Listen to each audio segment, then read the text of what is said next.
우리 함께 읽은 잠언서 23장에 있는 이 말씀을 통해서 하나님께서 주시는 은혜를 우리가 함께 나누기를 원합니다.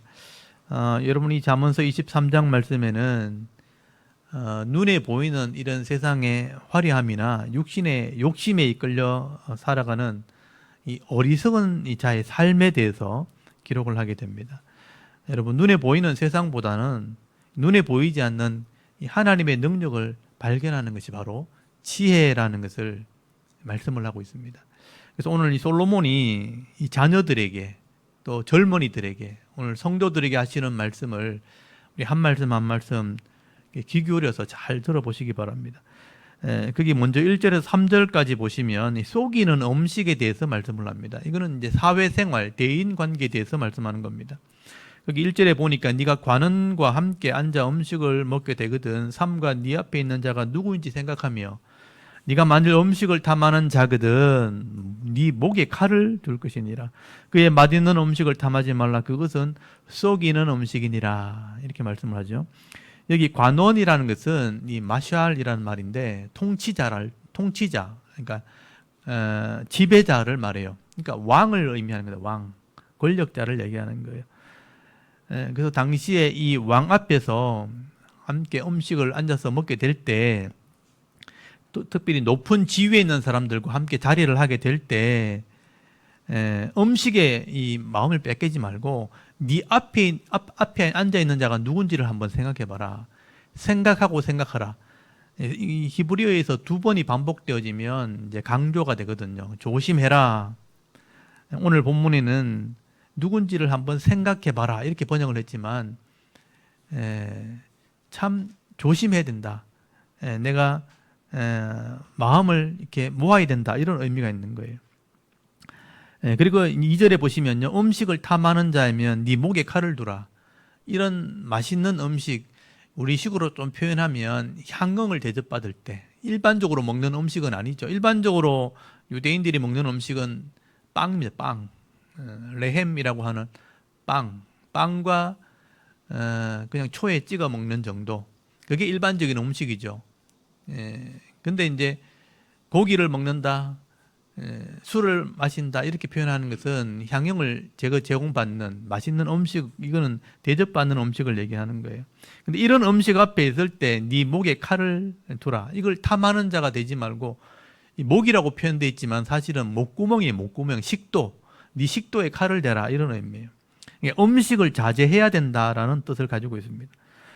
여러분, 고대 시대에 이 잔치를 할 때는요, 주로 반역을 꾀하는 이 도모를 하게 될 때, 의논을 할 때 잔치를 베풀게 돼요. 그래서 이제 권력자들을 모아놓고 잔치를 베풀고 이제 반역을 꾀하게 되는 거죠.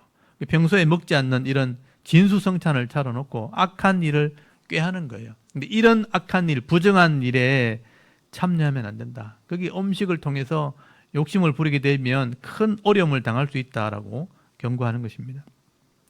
그래서 요즘에도 그렇죠. 사람들을 이렇게 유혹할 때 향응을 제공하는 것, 접대받는다, 보통 그렇게 얘기하죠. 평소에 먹을 수 없는 음식들을 접대하면서 이렇게 대접을 하는 겁니다. 다 이유가 있고 목적이 있는 거죠. 그럴 때 조심해야 된다. 울무에 걸리지 않도록 해라. 그래서 이런 음식을 3절 끝에 보시면 속이는 음식이라고 표현하고 있는 거죠. 이 분위기를 보면 알 수 있죠. 일반적인 음식이 아닌 거예요. 속이는 음식이라, 의도가 있는 음식이다라고 말씀하는 겁니다. 사업을 하다 보면, 직장생활을 하다 보면 이런 자리에 참여할 때가 있다는 거예요. 그때 네 앞에 있는 자가 누군지를 조심해야 된다. 그래서 이 말은 정말 세상적인 욕심이나 출세나 재물에 대한 욕심 때문에 그냥 악한 자리에 참여해서는 안 된다라고 경고하는 것입니다. 그리고 4절부터 한번 보십시오. 아예 대놓고 이제 물질의 노예가 되면 안 된다. 부자 되기를 애쓰지 말고 네 사사로운 생각, 사사로운 지혜, 요거는 뭐냐면 욕심을 의미하는 거예요. 내 개인적인 욕심을 버려라. 네가 어찌 허무한 것에 주목하겠느냐. 정령이 재물은 스스로 날개를 내어 하늘을 나는 독수리처럼 날아가리라. 비유로 설명을 하는 겁니다. 지난주에도 제가 부에 대해서, 이 부자 되려고 하는 것에서 제가 조금 말씀을 드렸었어요. 이 부자 되는 것은 하나님의 사명입니다. 사명. 가난한 것도 하나님의 사명이고 부자도 사명이다. 이게 이제 기독교적인 세계관이죠. 근데 세상 사람들은 일단 무조건 잘 살려고 하는 게 어떤 목표가 돼 있고 비전이 돼 있죠. 그렇게 하다 보면 자신의 삶을 깨닫지 못하기 때문에 실수를 하게 되고 욕심을 부리다가 실족하게 되는 것입니다. 그래서 이 내 욕심을 가지고 부자 되려고 애쓰고 머리를 이렇게 막 짜내고 일을 벌이게 되면 결국은 안 되니까 부정한 방법을 선택할 수밖에 없는 거예요. 그게 현실인 것입니다. 그래서 내가 힘이 없으니까 어떻게 해요? 힘 있는 자에게 도움을 청하게 되는 거예요. 내가 가난할 때는 어쩔 수 없잖아요. 내가 뭐 많이 물려받았으면 아니면 처음부터 그런 부를 가지고 있으면 괜찮지만 그게 없다면 힘 있는 자에게 도움을 청할 수밖에 없고 높은 자리에 있는 사람들에게 의지할 수밖에 없는 것입니다. 그런 사람들을 의지하고 도움을 받게 되면 여러분 그 사람들이 도와줬다면 그냥 있겠습니까? 어떻게 힘을 얻은 사람들인데 어떻게 해서 그 자리까지 올라갔는데 그 사람들의 도움을 받았다면 그 사람은 더 많은 것을 요구하게 될 겁니다. 그래서 이런 걸 의지하는 것은 참 어리석은 것이라는 거예요. 그래서 허무한 것을 주목하지 마라. 여기 이 주목하지 말라는 말이 눈을 거기 두지 말라 이런 뜻이거든요. 그걸 자꾸 쳐다보고 있으니까 거기에 주목을 하니까 결국은 거기에 마음을 빼앗기게 되는 것이죠. 그래서 거기 따라가다 보면 잃어버리게 된다. 이 물질이라는 것이 스스로 날개를 내어서 독수리처럼 날아가 버린다. 솔로몬이 비유로 지금 하는 거예요. 내 재물이 아닌 것, 내 것이 아닌 것은 독수리가 날갯짓 하면 날아가 버리면 어디로 가는지 모르잖아요. 그것처럼 재물이 날아가 버리는 것이다. 이게 여러분 실감이 잘 안 나시죠? 많은 돈을 이렇게 가져보지 않으면 잃어보지 않으면 이게 실감이 잘 안 나실 거예요. 근데 이 재물이 정말 헛된 것입니다. 헛된 것. 정당하지 않는 재물. 이것을 아무리 많이 가져도 때가 되면 그것이 없어지는 거죠. 사라지게 되는 것입니다. 그래서 날개 달린 이 독수리처럼 날아가 버리는 것이다. 내 것이 아닌 것은 절대로 내가 가질 수 없는 것이다. 세상 말로 하면 세상에 공짜가 어딨냐. 내 것이 아닌데 어떻게 내 것이 될 수 있겠는가. 그런 이 말씀을 하는 것이죠.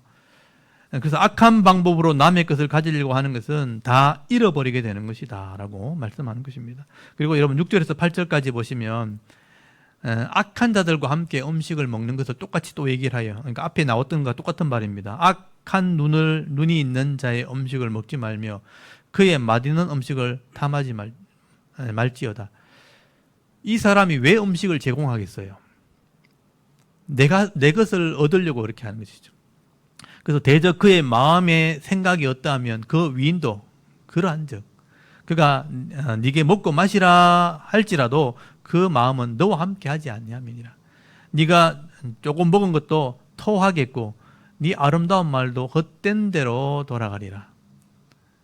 결국은 악한 자가 주는 음식은 의도 있는 음식, 아까 속이는 음식을 말하는 것입니다.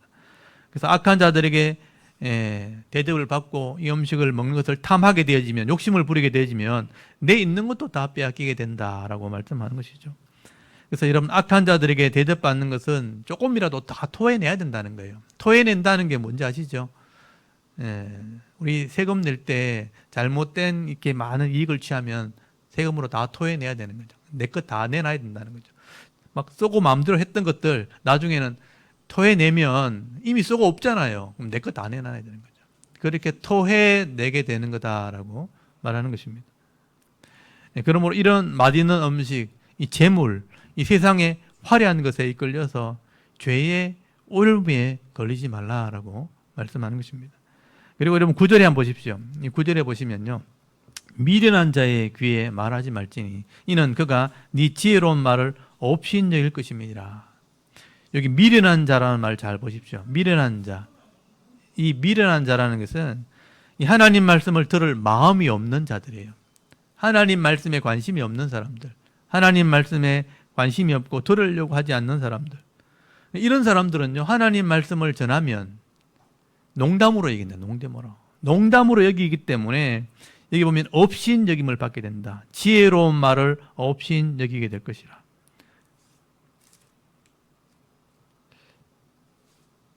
그래서 여러분 이런 사람들에게는 말을 하지 않는 게 지혜로운 거죠. 사실 복음을 전할 때는 누구든지 복음을 전해야 되잖아요.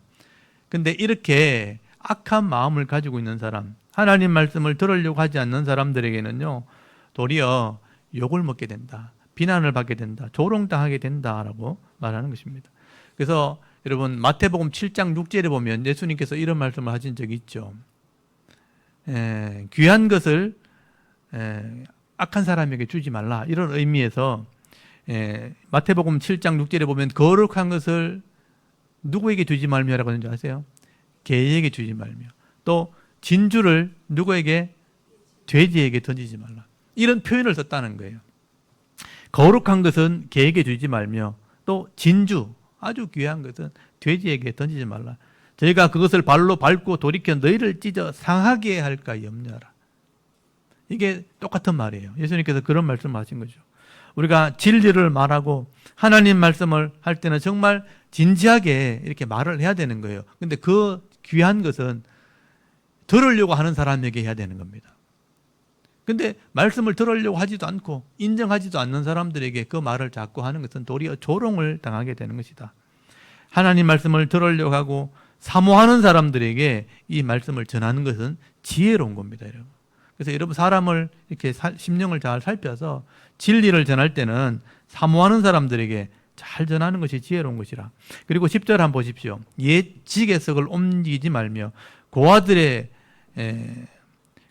밭을 침범하지 말지어다. 대저 그들의 구속자는 강하시니 그가 너를 대적하여 그의 원한을 풀어주리라 라고 말씀을 합니다.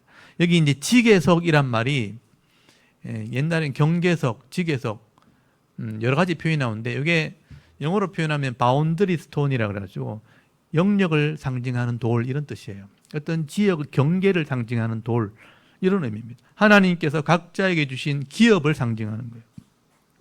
이게 의미하는 바가 뭐냐 하면 하나님께서 이스라엘 백성들에게 원래 땅이 없었고 기업이 없었는데 애굽에서 죄인의 자리에서 끄집어내가지고 구원시켜서 하나님의 기업 가나안 땅을 허락하시죠. 이 가나안 땅을 주실 때 그냥 주신 게 아니에요. 제비를 뽑아요. 그 사람의 믿음의 분량대로 하나님이 이미 정해놓으신 믿음의 분량을 제비를 뽑으면 그게 내 기업이 되는 거예요. 그래서 하나님이 기업을 주실 때는 하나님의 뜻을 따라서 각자에게 믿음의 분량대로 준다는 뜻이에요. 제비를 뽑았더니 그게 하나님이 예비해 놓은 땅인 거죠. 그래서 큰 기업도 있고 작은 기업도 있고 하나님이 정해놓은 기업이 각각 다 있다는 거예요. 내 영역이 있다는 뜻입니다. 근데 이 의미를 여러분 잘 이해를 하셔야 돼요. 하나님께서 각자에게 그 영역을 다 주셔서 다스리게 하셨고 누리게 하셨다. 근데 이스라엘 백성이 나중에 시간이 지나면서 하나님이 주신 기업 안에서 잘 누리다가 하나님을 잊어버리고 말씀을 잊어버리게 되니까 욕심이 생기잖아요. 세상에 욕심이 들어오니까 내 기업을 자꾸 크게 하려고 다른 사람의 경계표를 이렇게 옮기기 시작하는 거예요. 이렇게 하면 결국은 하나님이 심판하시게 된다.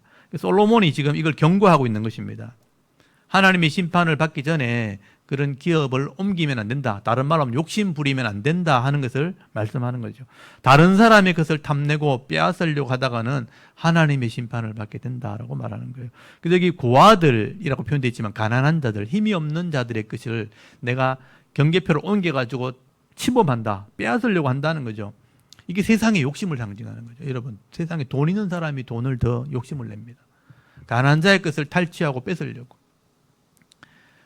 근데 그렇게 하다가는 이 구속자가 강하시기 때문에 그 하나님께서 그의 대적이 되고 하나님이 원한을 풀어주리라. 하나님이 심판을 하게 된다라고 말씀을 하게 되는 거죠. 그래서 이 말씀의 의미를 좀 여러분 깊이 생각해 보셔야 돼요. 단순히 여기서는 기업, 땅을 설명하고 있지만 사실은 삶의 영역을 얘기하는 것입니다. 우리가 이런 살아갈 때 내 영역이 다 있다는 거죠. 내가 태어날 때부터 하나님께서 주시는 내 영역이 다 있어요. 가정에 태어났을 때 내가 가진 성품이 있고 내가 가진 지혜가 있고 내가 가진 지식의 어떤 넓이가 있는 거죠. 또 재능이 있는 거죠. 여러 가지 재주가 있는 거죠. 이걸 다 믿음의 그릇이라고 보는 거예요. 이 그릇 안에서 우리가 살아가는 거예요. 한번 생각해 보십시오. 아이들을 이렇게 가르쳐 보면 자기 하는 게 다 달라요.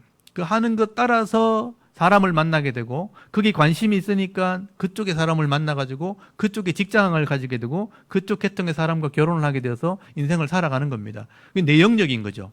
하나님이 각자에게 그런 영역을 주시는 거죠. 근데 그 영역을 인정을 하게 되고 서로를 존중히 여길 때 다 잘 되는 거죠. 각자가 영역을 인정해주면 그 영역 안에서 누리면 다 부족하지 않아요. 근데 그 영역을 넘어서 자꾸 빼앗으려고 하니까, 다른 사람의 것을 빼앗으려고 하니까, 만약에 예를 들면 뭐 이렇게 장사를 해보니까 치킨집이 너무 잘 돼. 그러면 이제 이 사람이 잘 되는 걸 보면 다른 사람들이 또 하나 차리잖아요. 그럼 또 영역을 침범하게 되는 거예요. 또 잘 되잖아요. 나눠 먹는 거죠. 또 잘 되니까 또 차리게 되고, 이렇게 돼버리면 결국은 나중에 어떻게 되겠어요? 다 어려움을 당하는 것이죠. 영역을 인정해주고 자기 영역을 또 이렇게 누리면 되는데 사람들이 욕심을 자꾸 내기 시작하는 거죠. 더 큰 기업이 작은 기업의 것을 욕심을 내고 영역을 탐을 내니까 그걸 보호하기 위해서 또 법을 만들고 또 그것을 지키기 위해서 또 다른 조치를 취하게 되고, 이렇게 하다 보니까 계속 다툼이 일어나게 되는 것입니다. 결국은 이 영역을 인정해 주라 하는 것이죠. 그걸 옮기면 안 된다. 가정에서도 마찬가지죠. 부모의 영역이 있고 자녀의 영역이 있잖아요. 근데 자꾸 침범을 하려고 하면 마찰이 벌어지는 거예요. 아내의 영역이 있고 남편의 영역이 있잖아요. 그걸 침범하려고 하면 또 분쟁이 일어나는 거예요. 인정해달라 이거죠. 왜 내 생각을 안 해주나? 이런 말을 보통 하게 되는 거예요. 이게 확대되면 친구도 그렇고 동료도 그렇고 직장도 마찬가지입니다. 자기 영역을 인정해 줄 때, 그래서 그 속에서 누릴 수 있도록 도와줄 때 같이 잘 되는 은혜가 있는 것입니다. 그래서 여러분, 사람의 이런 인격, 이 성품, 이게 다 내 영역인 거죠. 그걸 인정해 줄게, 그게 필요한 거예요. 그게 기독교의 진리라는 거예요. 근데 내 생각이 옳고 나만 옳고 저 사람의 생각과 성품은 잘못됐다고 생각하면 무시하게 되는 거죠. 그러면 이제 마찰이 생기고 다툼이 벌어지고 거기서부터 서로를 보호하기 위해서 싸우게 되는 일이 벌어지게 되는 것입니다. 그래서 서로를 존중히 여기는 것, 이 경계표를 옮기지 말라는 의미는 서로를 존중히 여기주라. 서로를 잘 섬기라. 그러면 각자가 그 은혜를 누리게 되는 것이다. 그래서 이걸 내가 침범하게 되면 연약한 자, 여기면 고아의 영역을 침범했다. 연약한 자의 것을 침범하게 되면 하나님께 호소하게 되고 하나님은 그 원한을 풀어주시게 되리라. 하나님이 결국은 심판하게 될 것이다. 그러므로 여러분, 이 기독교인들은요, 이 성도가 되었다면 모든 사람들을 인정할 수 있는 그런 마음을 가지셔야 되는 거죠. 서로를 존중이고 서로를 섬기게 되어질 때 은혜를 누리게 되는 거다. 이게 성도다 하는 것을 말씀하는 거예요. 이게 지혜라는 것입니다. 그리고 여러분 12절 한번 보십시오. 훈계에 작심하여 지식의 말씀에 귀를 기울이라. 짧은 말씀이지만 굉장히 중요한 말씀이죠. 이 성경에 나오는 훈계라는 단어, 연단, 훈련, 단련 이런 것이죠.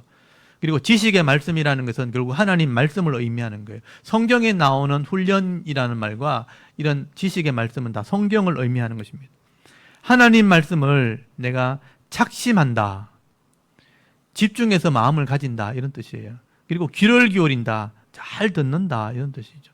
여러분, 하나님 말씀을 가지려고 마음을 쓰고 그것을 들으려고 애를 쓰게 되어지면 거기서 분별력을 가지게 되는 거예요. 선악을 분별하는 지혜를 얻게 되는 겁니다. 그래서 지혜로운 삶을 살게 되는 거죠. 이걸 통틀어서 성경을 뭐라 그러냐면 경건의 훈련이라 그러는 거예요.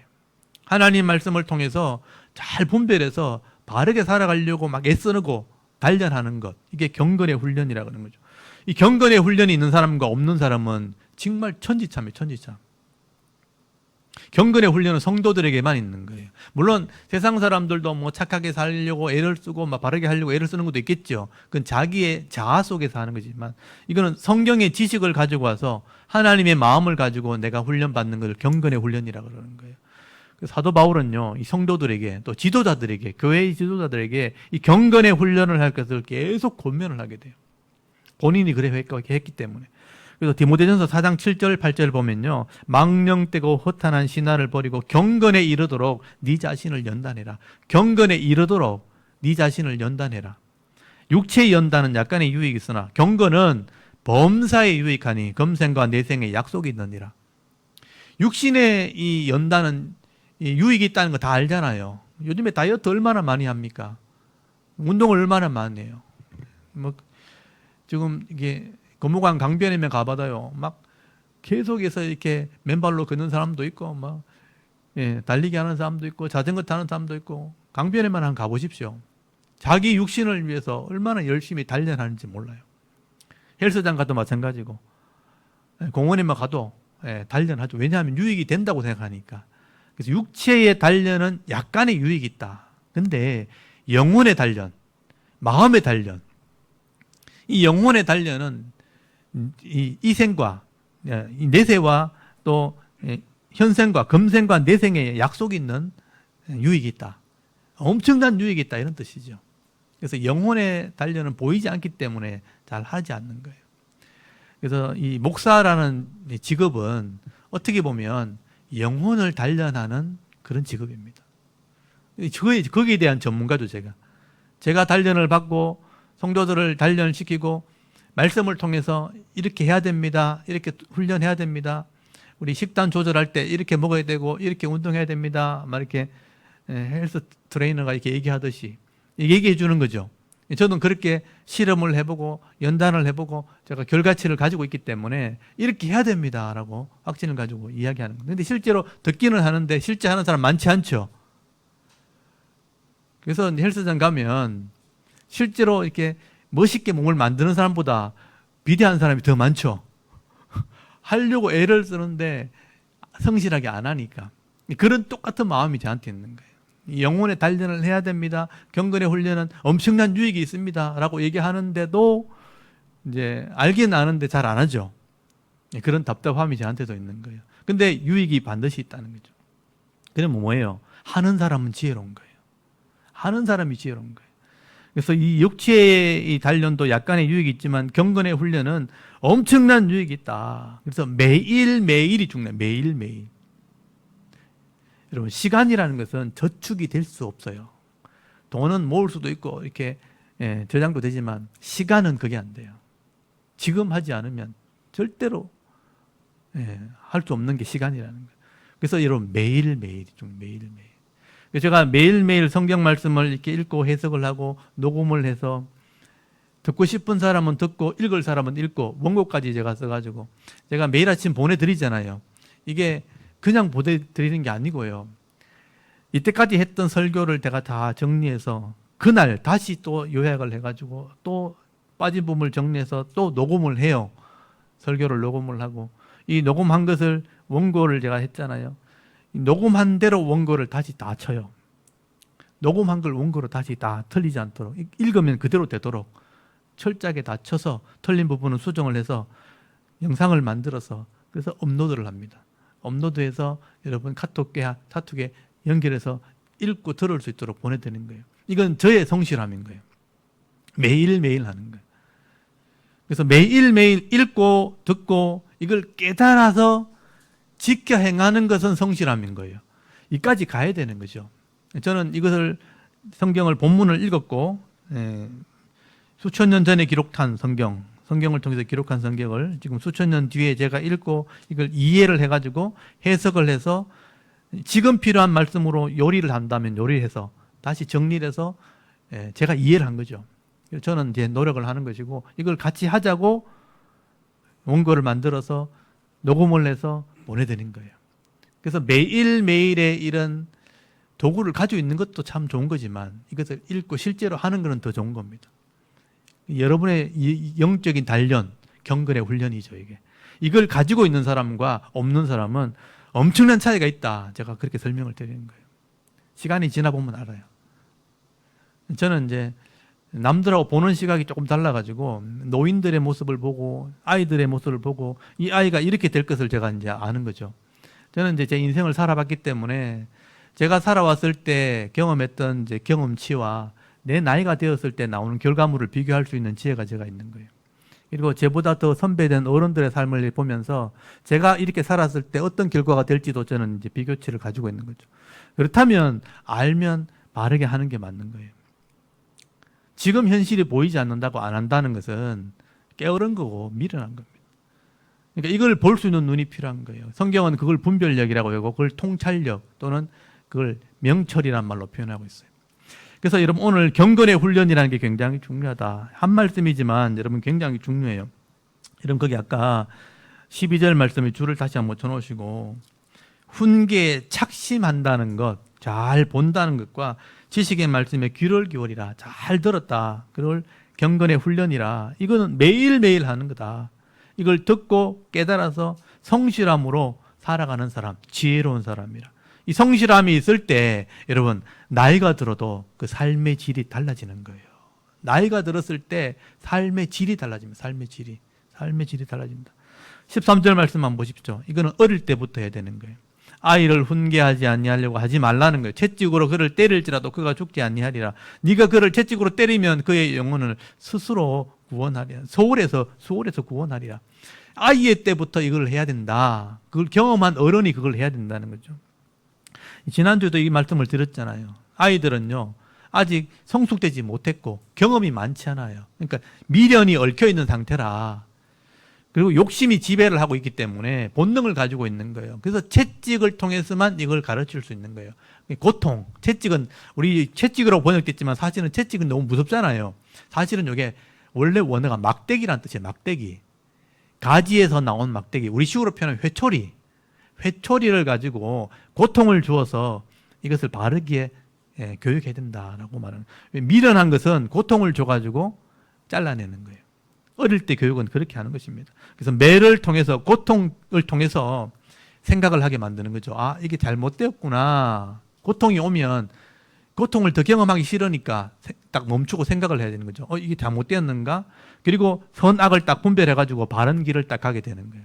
아이는 그렇게 고통을 통해서 바르게 살아가게 만드는 것입니다. 그렇게 인생을 살아가게 되면 결국 영혼이 소홀해서 구원받는 거다. 죄악에서 구원받는 거다. 그렇게 설명하는 거예요. 그래서 어릴 때는 회초리를 가지고 하지만 어른이 되었는데 이런 훈련이 되지 않았잖아요. 그럼 어떻게 하겠어요? 고난을 통해서 하는 거예요, 하나님이. 고난을 통해서. 그래서 성경에 보면요, 하나님께서 어른들에게는 이런 사람 막대기, 인생 채찍을 통해 단련하신다라고 되어 있어요. 어릴 때는 진짜 막대기를 때리지만 어른 될 때는 진짜 때릴 수는 없잖아요. 사람 막대기, 사람을 통해서 단련하는 거예요. 인생 채찍이라는 게 있어요. 인생의 그 환난을 통해서 자기를 돌아보게 만들어서 훈련하게 하신다라고 말하는 거죠. 그래서 인생의 이 고통이라는 것은요, 아픔이 왔다는 것은 분명히 의미가 있다는 거예요. 순리대로 갔다면 즐거움이 있어야 되는 거예요. 근데 만약에 인생 중에 여러분이 고통이 찾아왔다? 거기는 분명히 의미가 있는 겁니다. 내가 분명히 잘못했기 때문에요. 고통이 절망할 것은 아니지만 교훈은 있다 하는 것을 여러분 알고 계셔야 돼요. 이것을 잘 이해하고 교훈으로 받아들이게 되면 이 고통을 통해서 하나님의 음성을 들을 수가 있는 겁니다. 이게 지혜자라는 것이죠. 이게 바로 성도의 지혜입니다. 그래서 시편에 보면요, 시편 119편 여기 67절에 보면 시편 기자가 그런 고백을 해요. 고난당하기 전에는 내가 그릇 행하였는데 이제는 주의 말씀을 지키나이다. 고난당하기 전에는 몰랐는데 고난당해 보니까 아, 내가 잘못되었구나 하는 것을 깨닫게 되었다. 119편, 시편 119편 71절에 보면 고난당하는 것이 내게 유익이라, 한 발 더 나간 거죠. 고난당해서 내가 바로 된다면 이건 유익이라, 이로 말미암아 내가 주의 율례를 배우게 되었나이다 라고 고백을 하게 됩니다. 저는 똑같은 생각을 했어요. 고난당할 때 바로 잡으면 거기서 하나님의 지혜를 얻게 된다. 바로 잡으면 평안이 주어지는 거예요. 평안. 그래서 저는 평안, 안녕이 주어지도록 늘 기도합니다. 이 평안이 주었다는 건 굉장히 상징적인 의미지만 바르게 됐다는 뜻이에요. 바르게 되면 모든 것이 순리대로 되는 거예요. 평안이 주어지는 것이죠. 고난 당할 때 이걸 잘 교훈으로 받아들이면 유익이 되는 것이라, 어린아이 때는 매가, 어른들에게는 이 고난이 이 하나님 말씀을 깨닫게 하는 양약이 되어지는 것이다 라고 말씀하는 것입니다. 그래서 여러분, 이런 지혜를 깨닫는 것도 참 좋은 것이죠. 그래서 고난도 유익이 된다는 것을 여러분 깨달을 수 있기를 바랍니다. 그리고 15절 한번 보십시오. 내 아들아, 솔로몬이 하는 말이에요. 내 아들아, 만일 네 마음이 지혜로우면 나 곧 내 마음이 즐겁고 만일 네 입술이 정직하면 내 속이 유쾌하리라. 내 아들아 라고 표현한 걸 보면 솔로몬이 자기 자녀들이나 젊은이들에게 하는 말이에요. 근데 이 솔로몬이 이런 부모의 심정을 가지고 사실은 하나님 마음을 표현하고 있는 거예요. 솔로몬이 자녀들에게 가르쳤는데 그 자녀들이 그 말씀을 깨달아가지고 막 원망하고 대적하는 게 아니고 막 자기 잘못을 고쳐나가는 걸 보면 부모가 너무 즐겁다, 유쾌하다. 여기 즐겁고 유쾌하다는 표현이 펄쩍펄쩍 뛰며 기뻐한다는 뜻이거든요. 너무너무 기쁘다 이런 뜻이에요. 그것처럼 우리가 성도들이 하나님 말씀을 듣고 자기가 찾아가지고 막 읽어가면서 이 말씀의 의미를 깨닫고 이 죄악된 세상 속에서 바르게 살려고 막 살아가는 걸 보면 하나님이 너무 기뻐하신다 이렇게 표현하고 있는 거예요. 여러분, 하나님의 기쁨을 우리가 느끼려면 내가 바르게 살려고 말씀을 연구하시면 돼요. 여기서 지혜를 얻어가지고 바른 삶을 살아가게 되면 하나님이 너무 기뻐하신다. 이 너무 기쁨의 표현이 어떻게 우리에게 전달되냐 하면 평안으로 전달이 되는 거예요. 평안으로. 하나님이 도와주시니까. 하나님이 앞서서 다 막아주시니까. 뒤에서 막 하나님 보호해 주시니까. 여러분, 이런 은혜가 있으면 평안이 주어지는 것입니다. 그러므로 우리 삶 속에서 내가 뭐 욕심대로 살기보다는 이 하나님의 지혜를 구하고 바르게 살아가려고 애쓰는 삶, 이게 진짜 복이라는 겁니다.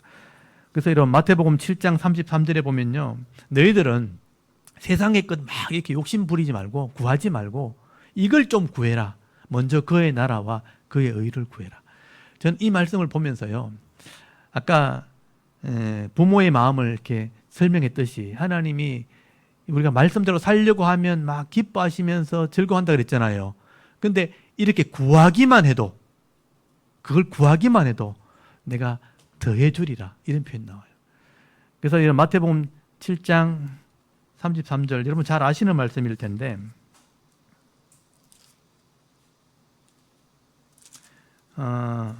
7장이 아니고 6장입니다. 6장. 제가 잘못 말씀을 드렸는데, 마태복음 6장 33절 한번 찾아보실래요? 이게 이제 주기도문에 대한 해설인데, 이것저것 아무거나 구하지 말고, 욕심대로 구하지 말고 이것을 구해라. 그래서 33절 같이 한번 읽어볼까요? 시작. 그런즉 너희는 먼저 그의 나라와 그의 의를 구하라. 그리하면 이 모든 것을 너희에게 더하시리라. 이게 이 모든 것이 뭐냐면, 앞에서 이 사람들이 구했던 것, 먹을 것, 마실 것, 입을 것. 거기 25절에 보면요, 그러므로 내가 너에게 이르노니 목숨을 위해 무엇을 먹을까, 무엇을 마실까, 몸을 위해 무엇을 입을까 염려하지 말라. 이렇게 입을 것, 마실 것, 또 먹을 것, 이걸 구하는 게 우리 인생이거든요. 근데 이거 구하지 말고 먼저 그 나라와, 그 나라가 뭐냐, 하나님 나라, 하나님 법이 시행되는 나라, 그리고 그 의, 이게 실행되는 거거든요. 그것을 구하기만 해도 하나님 필요를 아시기 때문에 더해 주시겠다라고 말하는 거예요. 저는 이 마음을, 이렇게 하나님 마음을 제가 이해를 하는 거죠. 이 세상에 살면서 욕심을 따라서 막 그걸 쳐다보면서 가지 말고, 하나님 나라가 뭔지를 이해했다면 이것을 구하기만 해도 이 필요를 아신 하나님께서 더해 주시라. 이 모든 것을 더해 주시라. 이게 하나님의 약속이라는 거죠. 그래서 여러분, 하나님의 지혜를 구하고 하나님의 뜻을 따라서 살아가는 것, 이게 믿음이고 이게 지혜인 겁니다. 그래서 여러분, 이것을 구하는 그런 지혜로운 성도가 되기를 바랍니다. 그리고 오늘 23장 17절 19절에 보면요, 네 마음에 죄인의 형통을 부러워하지 말고 항상 여호와를 경외하라. 정령이 네 장래가 있겠고 네 소망이 끊어지지 아니하리라. 내 아들아, 너는 듣고 지혜를 얻어 네 마음을 바른 길로 인도할지니라. 그렇게 말하죠. 여러분, 하나님의 말씀을 알지 못하는 이런 불신자들은요, 하나님에 대한 두려움이 없기 때문에 늘 이 조급한 마음에 악을 행함으로 또 그걸 막 가지려고 애를 쓰는 거죠. 그렇게 해서 만약에 그걸 가졌다면 이 악함이 금방 사라지게 되는 겁니다. 근데 우리는요, 악함이 이렇게 악한 사람들이 살아가는 모습만 보게 되면 그냥 잘 사는 그것만 보게 되는 거예요. 근데 그 뒤에 순식간에 사라지게 되는 것은 우리는 보지 못하는 것이죠. 사실 성경에 보면요, 역사를 보면 악한 방법으로 성공하는 사람들이 굉장히 많습니다. 근데 그 사람들이 끝은 결국은 마지막 심판이에요. 근데 우리는 화려한 그것만 보게 되는 거예요.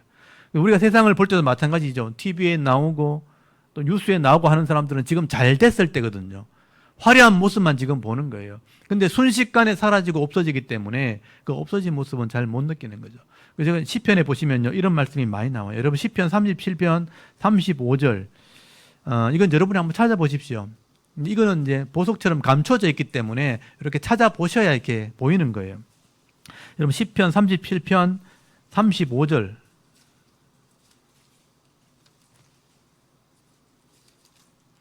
한번 읽어볼까요? 35절, 36절 한번 읽어보겠습니다. 시작. 내가 악인의 큰 세력을 본즉 그 본래의 땅에 서 있는 나무 잎이 무성함과 같으나 내가 지나갈 때에 그는 없어졌나니 내가 찾아도 발견하지 못하여도다. 아멘. 이런 말이 기록되어 있죠. 악인이 큰 세력을 이루었을 때 무성한 나무처럼 보인다는 거예요. 근데 내가 어느 날 지나가 볼 때 보니까 그 나무가 없어지고 없어. 이미 잘려지고 끝난 거예요. 그렇게 악인이 사라지는 것이다.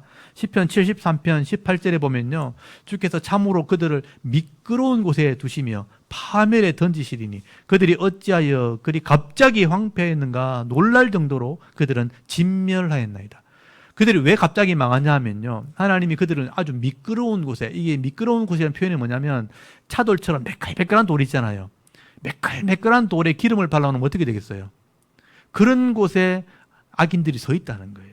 그래서 그곳에서 아슬아슬하게 막 불을 이루고 살아가는데 순식간에 미끄러지면 황폐하게 된다. 갑자기 황폐하는 일이 벌어진다. 그게 악인들의 모습이다라고 말하는 거예요. 그러므로 여러분, 정말 지혜로운 사람이 어떤 사람인가? 우리를 다스리시고 심판하시는 그 하나님을 두려워하는 겁니다. 경외하는 것입니다. 이 성경이 그렇게 얘기하고 있죠. 오늘 23장 거기 보면 17절에 나오죠. 네가 마음으로 죄인들의 형통을 불허하지 말고 항상 여호와를 경외하는 자가 되라. 여러분, 이런 자들이 장래에 소망 있는 자들이라고 말하는 것입니다.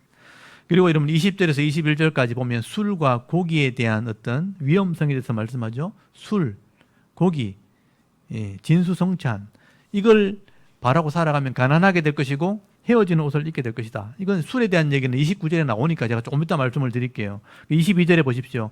부모의 훈계를 따라 순종할 것을 말씀하기죠. 너는 너를 낳은 아비에게 청종하고 네 늙은 어미를 경히 여기지 말라.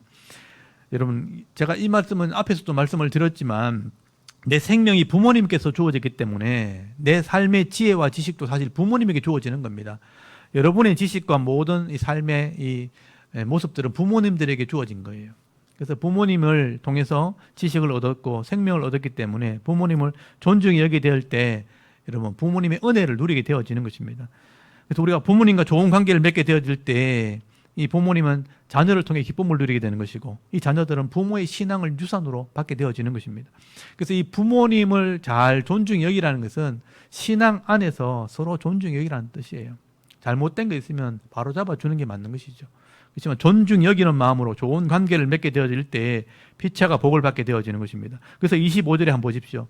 네 부모를 즐겁게 하면 너는 낳은 어미를 기쁘게 할 것이라. 이게 삶의 지혜라는 것입니다. 그리고 27절에 보시면 음녀에 대한 얘기가 또 나와요. 음녀는 계속 나오는 말이죠. 대저 음녀는 깊은 구덩이요, 이방 여인은 좁은 함정이라. 강도같이 매복해서 내 것을 강탈해 간다. 강도같이 매복해 있는 이런 음녀의 유혹을 말씀하게 되는 것이죠. 이런 음란이라는 것은 죄의 깊은 함정과 같다. 또 강도같이 숨어서 나를 유혹하는 존재다라고 말하는 거예요. 또 그 속에 악한 영들이 또 있어요. 악한 영들의 유혹이 있기 때문에 영혼과 육체가 함께 망하게 되는 것입니다. 그러므로 우리가 하나님 말씀의 분명한 기준을 가지고 있지 않으면요, 이런 음란의 올무에 걸리게 되고 언제든지 실족하게 되면 결국은 우리 영혼이 망하게 되는 거예요. 육신도 망하고 영혼도 망한다. 그래서 영혼이 깨어 있어야 된다라고 말씀하는 것입니다. 그리고 29절부터 마지막에 보면 술에 대한 경고의 말씀이 나와요. 여러분 29절을 보십시오. 재앙과 근심과 분쟁과 원망, 이 까닭없는 상처, 이런 분노의 붉은 눈, 이 어디서 오는가? 술에 잠긴 자. 술에 잠긴 자라는 것은 술고래 이런 표현도 있는데 알코올 중독에 해당하는 거죠. 그리고 혼합한 술, 폭탄주죠. 칵테일이나 폭탄주를 구하는 자들에게서 나오는 것이다. 술에 잠긴 자. 그래서 이 술은요, 31절에 보시면 순하게 내려가지만, 달콤하게 내려가지만 뱀같이 독사같이 쏜다라고 말씀하죠. 여러분, 이 술을 먹는 사람들은 기분 좋게 술을 먹잖아요. 원래 기분 좋게 좋은 분위기에서 술을 먹지만 이게 자꾸 술을 먹다 보면 판단력을 잃어버리게 되는 거예요. 그래서 했던 말 또 하고 했던 말 또 하고 또 막 감정에 섞인 것을 막 토해내고 결국은 싸움이 벌어지면 내가 무슨 말 했는지 뭘 했는지도 모를 정도로 마치 인사불성이 된다 그러잖아요. 속된 말로 개가 되는 거죠. 엎어져 자고 막 길바닥에 누워 있고 그런 모습으로 나타나게 되는 것입니다. 그래서 33절에 보시면요, 눈에 괴이한 것이 보이고요, 구부러진 말을 하고 혀꼬인 말을 하는 거죠.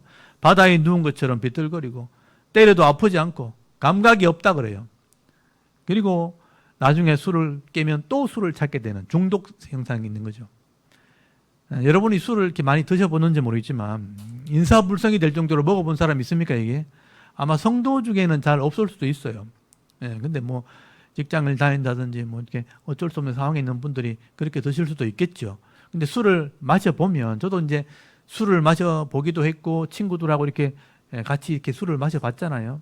그러면 꼭 이렇게 되는 거예요. 눈에 괴이한 것이 보이고 이 괴이한 것이 보인다는 것은 음란까지 포함된 거예요. 그래서 음란의 유혹까지 가게 되고 구부러진 말, 계속 격고인 말을 하고 했던 말 또 하고 바다에 누운 것은 아시죠? 어질어질하면서 자빠지고 넘어지고 나중에는 감각이 없죠. 때려도 아프지도 않고 그렇게 인사불성이 되어서 기억도 못하고 필름이 끊어지게 되면 자기가 뭘 했는지도 기억하지 못하는 그런 모습으로 나타나게 되는 것입니다.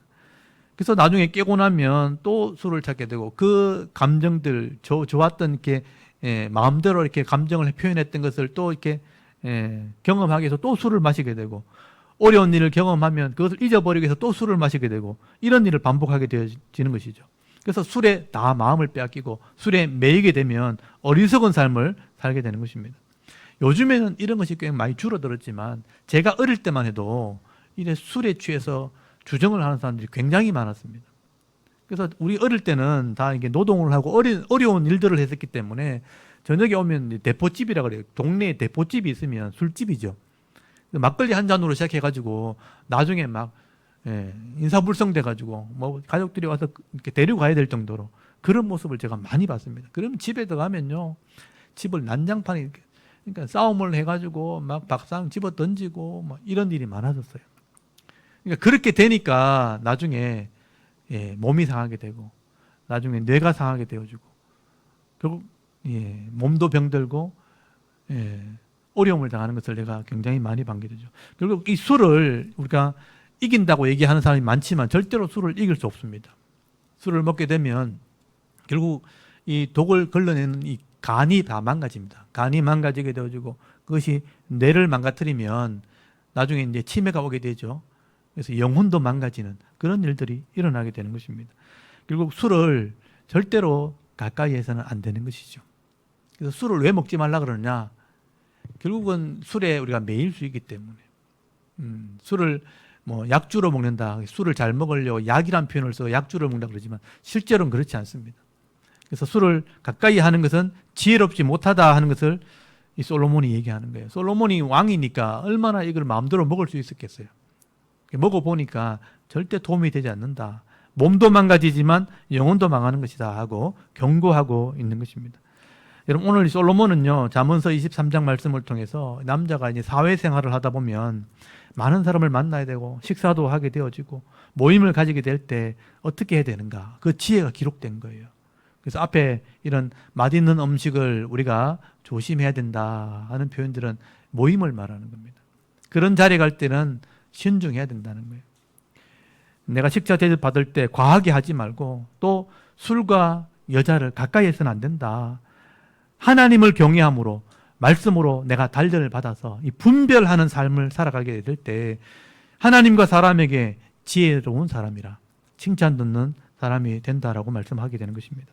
제가 오늘 이 말씀 중에 26절 말씀을 좀 눈여겨보게 되는데요. 여러분 26절 한번 보십시오. 내 아들아, 여러분에게 하는 말이죠. 네 마음을 내게 주며 네 눈을 네 눈으로 내 길을 즐거워할지어다. 하나님의 마음이라고 생각하시면 돼요. 솔로몬이 말하는 것이지만 사실은 하나님의 마음을 얘기하는 것입니다. 세상을 살아갈 때 네 마음을 내게 좀 줘라. 내게 달라. 네 눈으로 내 길을 좀 하나님의 원하시는 길을 좀 즐겁게 가면 좋겠다. 이렇게 할 때 하나님이 지켜줄 수 있는 거예요. 왜냐하면 약속이 여기 있기 때문에. 여러분 하나님의 말씀대로 순종할 때 하나님이 지켜주기로 약속이 된 게 레위기 율법이에요. 이 말씀을 순종하면 때를 따라 돕는 은혜로 내가 너를 지켜주겠다. 악한 자를 막아주겠다. 내가 너와 함께 해주겠다. 내 장막이 너와 함께 해주겠다. 약속이 돼 있어요. 하나님이 약속이 돼 있기 때문에 법대로 하나님이 일하시기 위해서 네 마음을 내게 좀 달라는 거예요. 내 길을 좀 갔으면 좋겠다. 왜냐하면 내가 너를 지켜줄 수 있기 때문에. 그래서 세상의 이런 욕심이나 세상의 유혹에 여러분 잘 분별해서 구별하시고요. 여기 넘어가지 마시고 오늘 솔로몬이 말하는 이 사회생활에 대한 지혜, 어리석은 자가 되지 말라. 오늘 설교 제목입니다. 어리석은 자가 되지 말라. 내 마음을 하나님께 주고 하나님의 길을 가려고 애를 쓸 때 하나님께서 지켜주시고 책임져 주시는 은혜가 있는 겁니다. 여러분 오늘도 이 하나님 말씀을 마음에 잘 새김으로 이 세상 속에서 어리석은 그런 미련한 자의 삶을 살기보다는 지혜롭고 명철한 자의 삶을 살아감으로 하나님을 기쁘시게 하는 삶을 살아갈 수 있는 오늘 저와 여러분의 이런 영적인 삶의 모습이 되실 수 있기를 주의 이름으로 축원합니다. 아멘. 우리 잠깐 기도드리겠습니다. 하나님, 오늘도 하나님을 예배하게 하시고 우리의 연약한 마음을 하나님께